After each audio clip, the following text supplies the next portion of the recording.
Hello, everyone, and welcome to a very long series that I'm going to be starting on the road to WrestleMania 40. So, in WWE history, there have been 43 WrestleMania main events, and I'm going to review every single one. How? Well, there's not enough days to do one a day until WrestleMania. So what I'm going to be doing is I'm going to be recording a bunch of separate videos, all pre-recorded, and publish them on every single day and do multiple in one day so I can get all of them out before WrestleMania 40 happens. So for the first couple of WrestleManias 1, 2, probably up to about 10 or 11, I'm going to be doing it 2 per day and not just 1. I will also post like regular content intermittently. And some of the videos that are WrestleMania events are kind of short if you look at them. So they won't be as long, therefore they won't really affect the algorithm that much. WrestleMania 1, all the way back in 1984, about 40 years ago, in which we saw Hulk Hogan and Mr.T take on Roddy Piper and Paul Orndorff. I have not seen this match yet, and I've never seen it before in my life, actually, so I'm going to be watching it for the first time tonight. Let's see how it goes. I will cut to me after watching the match in a moment. Hello, everybody. I'm back. I just finished watching the match. It's been roughly 45 minutes since I recorded the last piece because it took me I had to do a couple things before I finished the match. I had to go say goodnight to everybody because it's pretty late at night when I'm recording this, and this match is 30 minutes long in the first place. So it's a very tedious match to watch. But I wrote a lot of notes. But in summary, skip ahead like 20 seconds if you don't want to hear and want to hear in more detail. This match is very slow at the beginning, but picks up and is relatively good for the time. And I'd watch it if it was on weekly TV, and I would not mind seeing this match happen. But it does have a few interesting quirks. So let's get into the details about this match. So if we start at the pre-match shenanigans. So Roddy Piper is escorted at the beginning by a bunch of kilt-wearing Scottish people because he's Scottish and he likes pipes. Bob Orton is also present in this match, the father, obviously, of Randy Orton, and he is in the corner of Piper and Paul Orndorff, while Jimmy Snuka is in Hogan and Mr.T's corner. As they're getting ready to kind of start, where everybody's kind of in the ring, ready to see who's going to start the match first, Hogan just looks at Mr. T and rips his shirt off, just, oh, hey, man. And Mr. T just is, fine with that. He's like, oh, cool, whatever. And then somehow the camera cuts and it's a wide shot of the fans and the ring kind of small away in the distance. And when it cuts back to the ring, Roddy Piper just has a broom. I don't know how somebody would just kind of magically obtain a broom in their hands. It just kind of seems strange that somebody would have the ability to just come up with a broom out of nowhere. I mean, what's even the purpose of having this broom? Why do you just need a broom in this match? It's not a no DQ match. You can't whack Hogan with the broom, or Mr. T for that matter. And he doesn't even use the broom. He picks up the broom and just kind of looks at him, Erg, I'm going to get you. And then he just breaks it over his knee and throws it away. Why did you need the theoretical broom that I'm holding in my hands? Why? You didn't do anything with it. It just was there. It's like he was like, I want that. Give me it. Now I have a broom. Urgh. And it was really redundant. And I didn't think it didn't even need to take up that much time. I mean, who would spend over a minute talking about a broom? Am I right?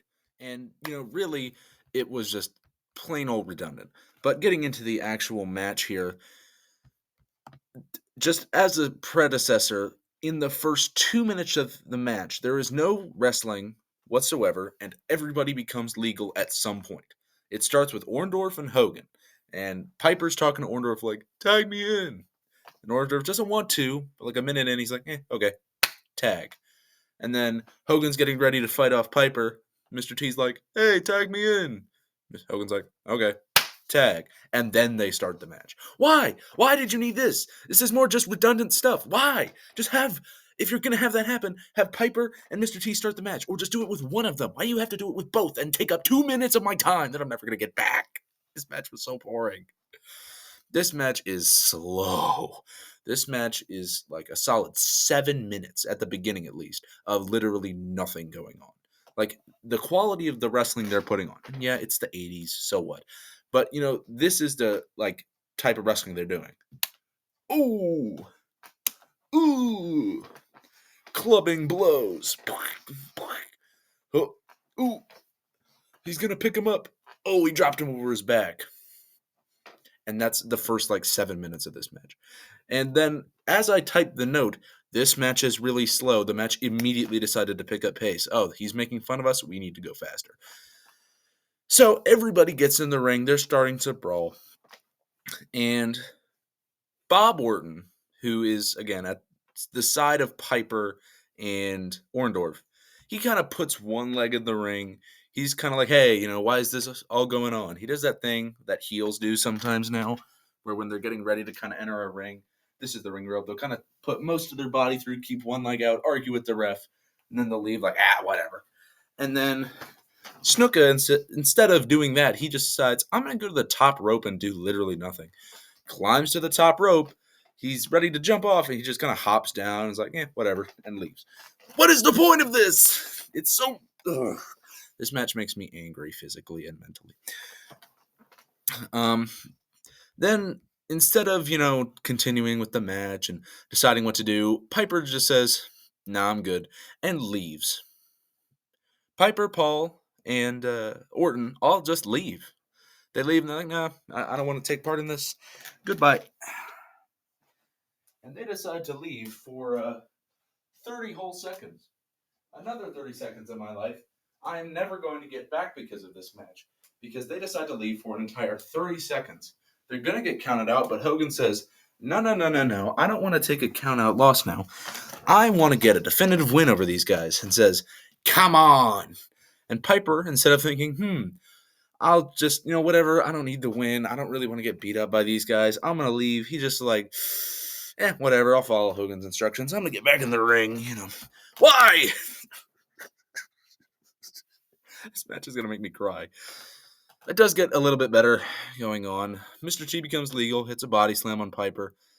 And a body slam back in the 80s was a pretty big thing, especially if it was a big guy. And, if you hit that body slam, especially, again, on a bigger dude, you'll get a, whoa, level of a pop. And the body slam, it gets kind of a, yay, level of pop. It's kind of, some jobber has just started beating up the heel that they're facing on the second hour of Raw. They're fighting, boom, boom, boom. And then the jobber's able to tag in their teammate while they're getting beat up. And they're like, oh, let's go. And then they immediately get beaten up to a chorus of boos. It's that level of pop. And then Orndorff gets hit with an arm drag by Mr. T. And this level of pop is a, whoa, it's an arm drag. I get it. It's the 80s. But I think even in the 80s, it's an arm drag. Like, this is the level of pop where it's a match just on SmackDown and Bobby Lashley's music has just come hit and he's running out to interfere in the match. It's that level of, oh my gosh, it's Lashley. It's that level of pop. For an arm drag? Huh? It makes zero sense. But Roddy decides, I'm going to tag myself in. I'm going to be legal. So Roddy, he's going to bounce off the ring ropes. Now, if we pretend that these things here, banister, is the ring ropes. And if I'm Roddy, I've been tossed into the ropes by Hogan. I'm going to bounce off the ropes, and I'm going to go about this far away. And Hogan is going to miss a boot to my face. He's going to get his boot right about here. And how do I sell this move? Well, I'm going to sell this move by getting launched back over the top rope and out to ringside. It's a boot that completely missed. He was 2 feet away from the ropes and got flung out of the ring. This match is horrible. However, there are a few bright spots, and I think one of them is coming up. Now, this, as I mentioned earlier, is not a no disqualification match. You will get disqualified in this bout. But, okay, so Hogan is thrown out of the ring by Orndorff. Now, generally that would mean, the heels might beat him down a little bit, throw him into the stairs nowadays. But instead, Roddy just gets a chair and hits Hogan with it? Huh? That's not legal. And it's not like a steel chair either. It's not kind of a bang when it makes contact. It's like a cushioned, comfy chair, and it just kind of goes... And he swings it pretty hard. It just kind of goes... with the amount of contact it makes. Also, at this point, as Hogan is thrown back in the ring, starts getting beaten down by the heels, I've started to notice, like, it happened once or twice, and I was like, "Okay, whatever, cool, that happens occasionally." Throughout this entire sequence of Hogan getting beat up for what feels like an hour and is, like, actually 15 minutes, it feels. Like, Mr. T, if this is the ring rope again, generally, if you're the face and, the heels are beating up your teammate, you're gonna be like, "Hey, ref, look, they're beating up my teammate. Look, look, look." And the ref might be like, "Hey, stop talking. I need to pay attention to the match," and misses the action. That's generally what happens. But throughout the entire match, instead of doing that, instead of just saying, "Look at that, they're doing bad thing," Mr. T keeps getting in the ring and getting in the ref's face. I don't know why. Like, imagine you're the ref and I'm Mr. T. This is the rope. This is my corner. And I'm like, "Hey, ref, ref, you need to look. They are doing bad things. Look that way. You need to pay attention to what is going on in your ring. Look." Oh, I'm going to go back to my corner. Let me just, you keep doing your job. Just make sure they're following the rules. Like, why? Why? Just stay on the corner and point out the problems. Please. This match is making me go insane. Okay. Finally, there's one good move that I found in this match. So, Orndorff is legal, and so is Hogan. Hogan is down in the middle of the ring, and, he's dazed. Orndorff goes to the top rope, which is cool for the 80s, and does a pretty generic, flying elbow drop, but Hogan's able to roll out of the way, kind of like catch it, but still just kind of drive his elbow into the mat, and Hogan goes to tag himself out. Now, normally, if they're going to do a tag like this, let's pretend you're my partner and I'm trying to tag you, right? Generally, if I'm trying to tag you, I'll kind of crawl kind of slow towards you, like, "Oh, I can't reach. Oh, I can't reach. Oh!" And I'll make the tag. But instead of that, Hogan is within tag range, right? He's here and he's ready to tag in, but he's just kind of hovering near Mr. T's hand, just kind of like, "Hey, what's going on?" And he waits until Orndorff comes up behind him and then decides, "Now is a good time to tag myself in as I'm getting beat up by Paul Orndorff." Bang! And tags himself in. It is so weird, this match. I can't handle it anymore. This match is insane. So, Mr. T goes in the ring, and he's kind of hot. He starts beating up both of the baddies. They eventually beat him down, and after what feels like only 2 minutes or so, Mr. T needs to tag out. Hogan is also already he's hulked up already. He's ready to go. He can get in that ring. He can do whatever he needs to do. He's pumped up. So, yet again, it's another one of these weird tag spots. So let's pretend you're my partner again. This time, I'm getting beat up by, I think, Orndorff. Orndorff's beating me up. I need to tag you in. Do I try and reach out and tag you? Do I kind of fall backwards? "Oh, there you are. Tag." No, instead of those, I just kind of put them together and just kind of go, "Oh," which somehow tags you in, which is the silliest way to tag in, except the previous tag in that I just mentioned. This match has some of the goofiest tags I've ever seen. So Hogan gets in, he starts beating up Orndorff, and Orndorff, he's getting in the kind of bulldog position.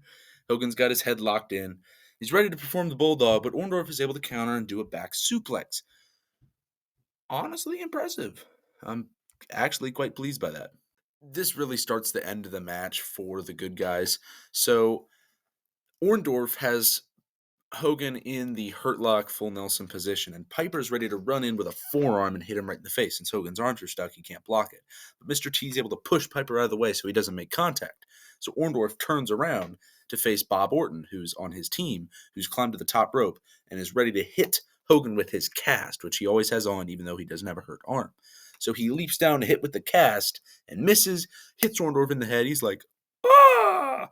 And then Hogan, instead of, "Oh, do a leg drop, do a body slam, do something cool," he just goes for the cover, gets the win. That would probably be the end of the match, and overall, it was an okay match. I'll go into further detail in a moment. But there is a little bit from the end of this match that I would like to mention. So everybody in the match, faces, heels, referees, everybody, kind of gets in the ring, even if they're pinned or not. Orndorff's the only one not standing because he's just been completely knocked out. And they all just kind of chill in the ring. They're just, there's no story going on. They're just standing around, not doing anything notable. And finally, after what feels like about 20 seconds, Piper just uppercuts the referee, Pat Patterson, straight in the face, and is like, "No, I'm good. I'm just gonna leave." And instead of leaving kind of dejectedly, as you would have after losing the main event of WrestleMania, you kind of walk away, man, what am I thinking? He just walks away like LA Knight. He walks away like this. And he's got pomp and circumstance and swagger as he leaves. You lost! I'm not going to get angry. This match is over. I don't need to get angry at it anymore. Orndorff is the only one left in the ring because Orton left with Piper. So Orndorff, he gets up after Mr. T goes to check on him, I think. Smacks his butt, which wakes Orndorff up, apparently. He's ready to fight. He's like, "Oh, where are my teammates at?" And he's like, "Oh, we lost? Oh, shucks." And just instead of, thinking, "Oh, I'm going to argue with the ref about this," he's just like, "Nah, whatever. I have a sense of logic. I'm going to leave." He just leaves, and now that all the heels are out of the ring, the crowd can go wild. Woohoo! Hooray! And then, really, to end off the show, really nothing else is that interesting. There's one thing that Hogan does that's a little weird. So his celebration, normally after celebrating a big victory like that with a teammate, you maybe dap your teammate up. You maybe give him a bro hug, maybe a dap into a bro hug. But instead, Hogan does this combo. So high fives down here, high fives here, and then turns into Daniel Garcia and does that outside of the ring. So what is going on in this match? I don't know. So my final review for this match, I'm going to grade it as a C+. I think there was really no pro wrestling going on. It was very storytelling-esque, and the work rate was not very high. The most interesting thing probably was the fact that Orndorff was the best worker in the match. Like, when I was going into this, I expected the most work to be put in order by Hogan, Piper, Mr. T, Orndorff, and it went the other way. Maybe it feels like Orndorff was easily the most in the ring. Then maybe Mr. T and Piper, they're kind of close, and then Hogan way down here. He does nothing and just gets beat up the whole match. He barely hits any offensive maneuvers except at the very beginning. This match isn't very good, but you should probably go watch it for historical purposes. We're going to be looking at WrestleMania 2 next video. That's probably going to be going up on the same day as this one. Hope you watched that, and I hope you watched the whole series. But did you enjoy this? Do you agree with me that it was not that good of a match? What do you think of it? Leave it down in the comments below. Make sure to have a good day, good evening, good night, good morning, good dawn, good dusk, good whatever, and goodbye.